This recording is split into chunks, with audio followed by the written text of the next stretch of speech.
Okay, Coach Dave Vlog, sana po maglagay po kayo ng requirements, ng condition ng katawan para sa mga gustong mag-LCIF. I tried LCIF before pero ngayon, di na pwede kasi may gallstones na ako triggered by pregnancy. Okay. The most fundamental LCIF information that you guys need to know, need to understand, and need to accept. The most fundamental. If hindi mo to matutunan, if hindi nyo to matutunan, if hindi nyo to matanggap, no? If hindi nyo to maintindihan, then it's pointless for you to even consider doing LCIF. The most fundamental information is that carbohydrate or carbohydrates or saccharides or whatever you want to call it is non-essential.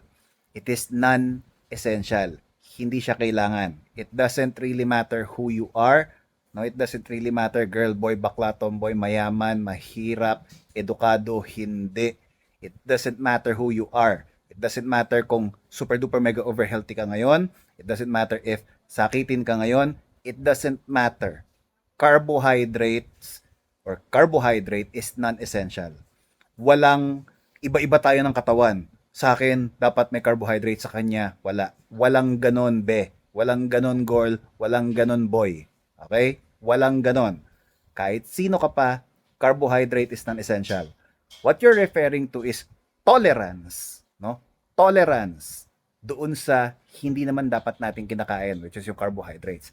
My tolerance level could be way higher as compared to your tolerance level or vice versa, but that doesn't mean na ako pwede ang carbs, ikaw hindi.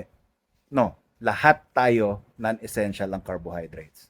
Okay? So that being said, no, yung gallstones na sinasabi mo, you need to learn more about LCIF because LCIF, proper LCIF, is not the reason kung bakit nagkaroon ka niya.